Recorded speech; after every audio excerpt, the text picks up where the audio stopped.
Hello, and thank you for attending this webinar to learn about the benefits of community college. My name is Emily Fox. I'm the Virtual Learning Admission Counselor at HAC, which is Harrisburg Area Community College, but more commonly we refer to ourselves as Central Pennsylvania's Community College. Joining me today is Jill Matoliak. She's HAC's International Admission Coordinator, and you'll hear from her later on. Jill and I greet you from Pennsylvania, and Pennsylvania is in the northeastern portion of the United States, where HAC has 5 campus locations as well as online learning options. Since you'll be learning about the benefits of community college, let's start first with a little bit of history. Community colleges originated with the mission to make education accessible to everyone. For acceptance to most community colleges, students must have a high school diploma or a GED. There's over 1,000 community colleges in the United States and 127 community colleges in Pennsylvania alone. The first community college to open up in the United States opened up in 1901. It's Juliet Junior College in Illinois. HAC was the first community college in Pennsylvania, which was established in 1964. According to the American Association of community colleges serve half of the undergraduate students in the United States. A number of celebrities have actually attended community colleges. You may see some familiar faces here on this slide. Actor Tom Hanks, Arnold Schwarzenegger, baseball player Jackie Robinson, NASA pilot Eileen Collins, comedian actor Eddie Murphy, Walt Disney, the innovator of Disney World, and actress Halle Berry, to name a few. So community colleges, we really work with a variety of different students, regardless of race, gender, income level, ages. Everyone is welcome to a community college. Before we delve too much into talking about community colleges, however, let's talk about the undergraduate education as a whole. And I'll be passing it over to Jill. Again, she's HAC's International Admission Coordinator. Hello, and thank you again for joining our presentation. I'm going to talk to you about undergraduate education. There are 2 types of institutions in the United States. There are 4-year institutions, which are called colleges and universities. There are also 2-year institutions, which are community colleges or vocational and technical colleges. The 4-year institutions have a lot of variety and ways in describing them. There are public institutions, which are funded by the local and state government, and then there are also private institutions. The public institutions are usually cheaper due to receiving funding from the government, where the private institutions are a little bit more expensive and sometimes more selective in their admissions process. Many 4-year institutions offer a liberal arts education, which offers a broad range of courses in areas of literature, history, language, mathematics, and life sciences. A liberal arts education is considered to educate the whole student. 4-year institutions can also have one or more of the following descriptors: co-ed, a women's college, a historically black college, or a college can be religiously affiliated. 2-year institutions include community colleges and then the vocational and technical colleges. Most community colleges serve the needs of their community with training and education. There are usually 6 types of programs offered at community colleges, and we will talk about some of these throughout the remainder of the presentation. The 6 types of programs are transfer education, career education, developmental education, non-credit courses for personal enrichment and development, specialized training for local employers, and then the 5th one would be virtual learning. The next area we're going to talk about are types of undergraduate degrees. The type of degrees offered at a 2-year institution include the following. which are listed on the slide. We offer diplomas. Diploma programs offer a concentrated study of a technical skill, and this type of program usually takes 1 semester and is very skill focused. We also offer certificates, and certificate programs require 2 or more terms to complete. All required courses usually focus on an occupational skill. So we say a good example of that would be a certificate in welding. Then we offer the Career Associates. The Career Associates programs requires 2 years of full-time study to graduate, which includes general education courses as well as specific program courses. A Career Associates enables a student to enter the job market immediately upon graduation. An example of this program would be a Registered Nurse Career Associates degree. And then the final type of degree we have at a 2-year institution is a Transfer Associates degree. A Transfer Associate provides the first 2 years of education for a student to transfer to a 4-year institution to pursue a bachelor's degree. Many community colleges offer transfer and articulation agreements with 4-year institutions to help make the transfer process very efficient. The Transfer Associate is considered to be the first 2 years of your 4-year bachelor's degree. Students start as a junior when they transfer to the 4-year college or university. 4-year institutions offer the bachelor's degree as their undergraduate degree, and the bachelor's degree is the highest level undergraduate degree in the United States. Now I'm going to review some general information about community colleges. Community colleges are public institutions that only offer 2-year programs. Community colleges only offer associate's degrees. Therefore, if you are looking to earn a higher level degree, such as a bachelor's, master's, or a PhD, you would not be able to attend a community college to complete that degree. Many students start at a community college and then transfer to a 4-year institution to complete their higher level degree.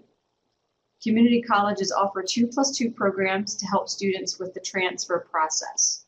The 2+2 program has students complete their first 2 years at a community college and then transfer to a 4-year institution and complete another 2 years to receive a bachelor's degree. 2+2 programs usually are formalized with an articulation agreement between a community college and a 4-year institution. The articulation agreements clearly state what classes can be taken at the community college to meet the 4-year institution's requirements. Community colleges also offer short-term technical training programs. These programs included the certificate and diploma programs we talked about in the previous slide. Many community colleges also offer English training courses. These ESL programs are designed to help prepare students to take college-level courses upon the completion of their program. At this time, I'm going to hand it back to Emily, and she's going to talk about the community college benefits.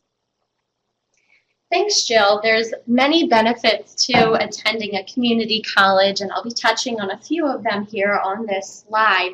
One of the benefits with a community college is that it's open admission. So I mentioned earlier in the presentation, as long as students have a high school diploma or GED, they are welcome to a community college. Now, I will mention many community colleges have selective programs. For instance, a nursing program may be a selective program. However, it does not require students to have a certain GPA, SAT scores, or awards to come into the college and be accepted to the college. Another benefit to community college is the cost. The motto for many community colleges is quality education yet affordable, and you'll hear more about that on the next slide. Another benefit to community college is that it's a gateway to 4-year institutions. Jill just talked about that with the students doing the 2+2 plan, going full-time 2 years at a community college and then 2 years at a 4-year institution. So it's a great way for students to get their foot in the door to a 4-year institution. Community colleges also typically have small classes, which is the ideal learning ratio for you to get the most out of your learning experience. At community colleges, usually there are a variety of majors to choose from. Some colleges offer even over 150 different programs. So those majors can be business, nursing, technology studies, trades, education, engineering, many different options available at a community college, which allows you to find a program that works for you and whatever your future goals are. At community colleges, there are also many resources available to the students. The resources at a community college are often the same resources found at a four-year institution. While there are available resources, they may differ from college to college, but it is common to have a library, a bookstore, a computer lab, tutoring, counseling and advising, clubs. Many times there's an international student club available at a community college, sports teams, cafeteria, student life trips or campus events, and much more. It's really up to the student to utilize the resources available to them at a community college. And the last benefit I'll touch on here in regards to a community college is the flexibility. Community colleges understand that everybody has a unique schedule and different goals. Everyone's juggling different things in their life, and community colleges are willing to work around that schedule to make it work for them. This next slide here touches on cost. Community colleges are quality education, but more affordable than most schools. So the chart on this slide shows an example of a community college, public college, and private college in the central Pennsylvania area. So keep in mind, every school is different with their tuition, but this chart paints a small picture of how different schools can line up. So you can see the tuition total for a private college can be over $40,000 in a year. A public university can total over $30,000 in a year, but a community college is often less than $30,000 a year. So while college education is often an investment, community colleges can help students reach their educational goals within their financial reach. This next slide touches on the school calendar year. If you're interested in attending school, it's important to be familiar with the school's calendar year, and every school for this is different as well, but I will touch on some different examples of how some school calendars can be run. Most school calendars have deadlines, so schools can have application deadlines, and each school may have different deadline dates. Community colleges tend to be a little bit more flexible. So for instance, someone wanting to come to a community college may need to apply at least before classes start, but some schools require even more advanced action. Terms and semesters is another thing to keep in mind. This is the duration of the courses. So college courses can be a variety of different lengths, whether it's 6 weeks, 8 weeks, 12 weeks, 15 weeks. Each school may run it a little bit differently, but many community colleges have different semesters. So for instance, a college may have a fall semester, spring semester, and 2 summer semesters. There's very much variation within this, but I encourage you to become familiar with the college semesters and the course schedules. Breaks is another thing to keep in mind. Often students receive a break between semesters and usually a few days during the semester as well. So for instance, many United States colleges offer a fall break and a spring break, which is a few days during the semester in which students can take a break and they do not need to attend class. A winter break is also common at schools where students may receive a few days or even sometimes a few weeks off in December and January. Going along with the breaks, United States schools often have holidays in which students have off class as well. The last thing I'll touch on is finals. At the end of a semester, students typically attend finals, which is usually a compilation of the material learned throughout the semester, whether it's a project or a test. Finals are very common to have at the end of a semester. So I encourage you to become familiar with the school calendar, and that's a brief overview. At this time, I'll be passing it over to Jill, and she'll be touching on how to search for a community college. There are many options in searching for information on community colleges. The American Association of Community Colleges is the primary advocacy organization for U.S. community colleges. You will see on the slide that AACC has a community college finder on their website. You are able to select the state you are interested in living, and a list of community colleges will be provided to you, as well as some general information about the demographics of that area. This is the best search option if you are solely looking to attend a community college.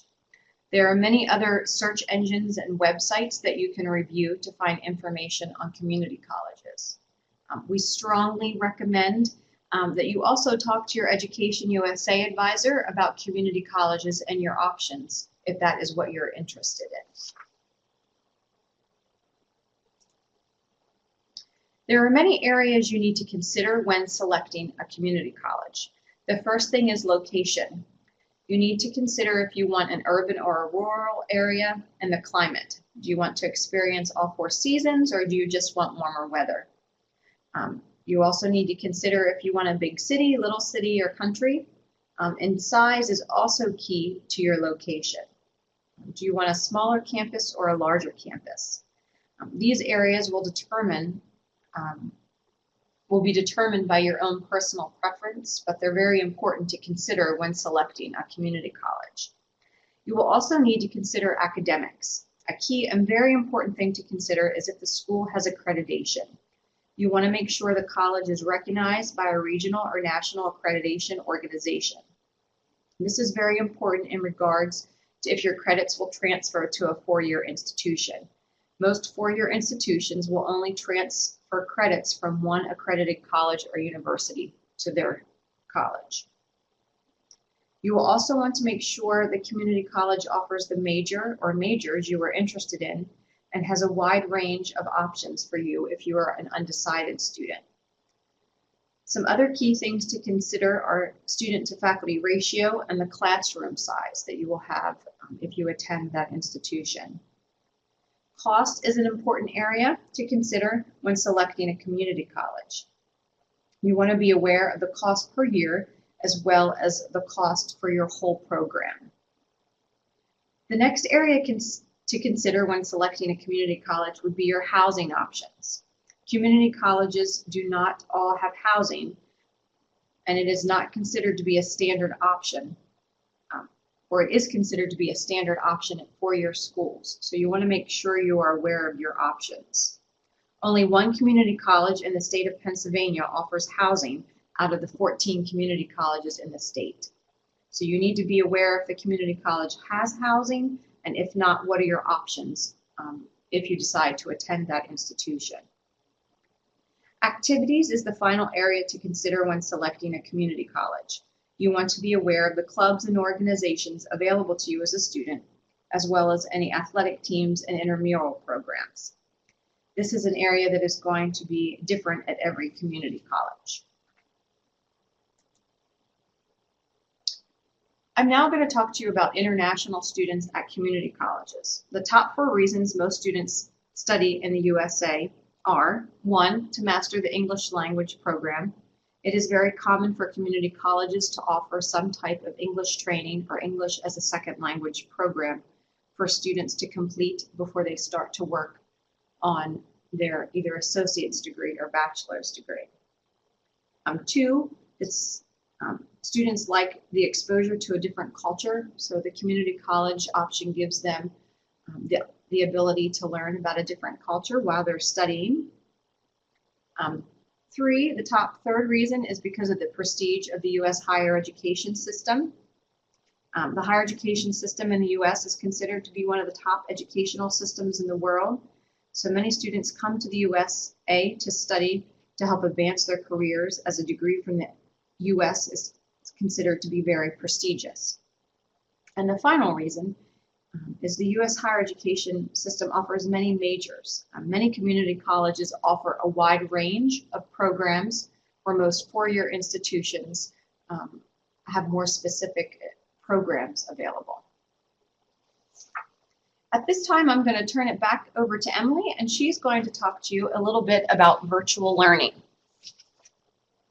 Yes, virtual learning at a community college has certainly been growing in popularity, and I think one of the biggest reasons is because of the flexibility that comes with virtual learning or online learning classes.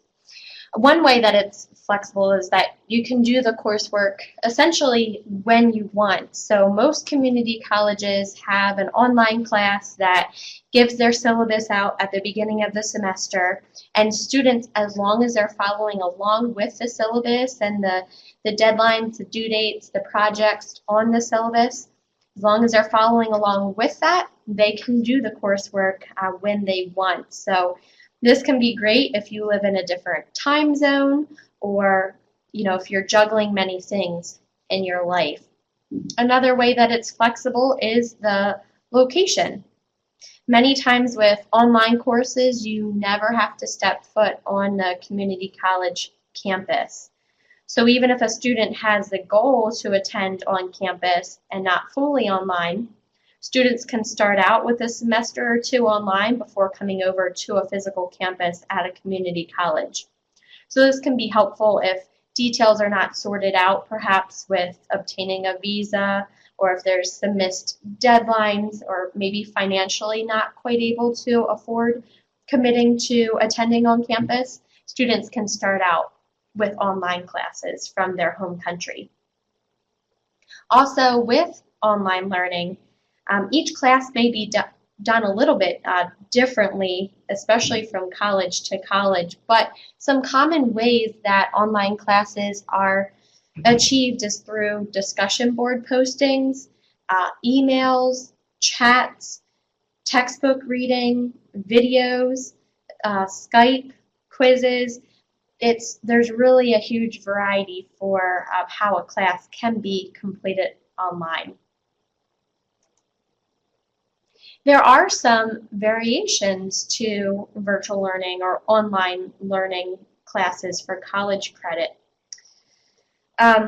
With online learning, the growing popularity comes these variations. So I'll touch on some of these. Blended or hybrid learning, where half of the class is taken online and half is taken on campus.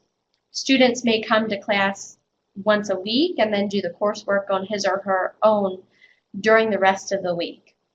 Sometimes if students aren't sure about virtual learning at a community college, this can be a great way to ease into it.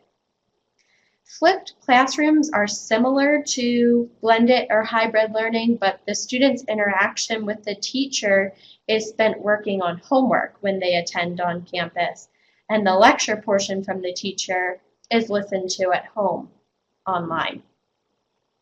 Another variation to virtual learning are MOOCs, it's a massive open online course. It's a course of study made available over the internet without charge to a very large number of people. With MOOCs, students do not receive credit, but it's usually a way for students to learn about a specific area.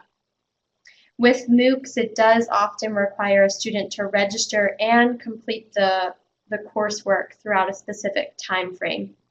So you may have heard of companies such as Coursera or edX or Udacity. Those are some companies that offer MOOCs. A similar concept to MOOCs is iTunes U courses and collections. An iTunes U course is structured like a full course, and an iTunes U collection is a list of individual education lessons. So similar to MOOCs, but unlike MOOCs, iTunes U courses and collections do not require registration, and you can access it at any time.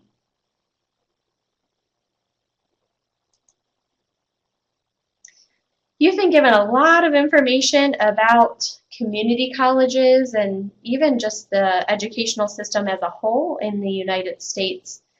Hopefully you found this webinar to be helpful. On this slide here, you'll see Jill and my contact information. We are here to help you, and you are welcome to reach out to us with any questions that you may have. Thanks for attending this webinar, and best wishes to you moving forward.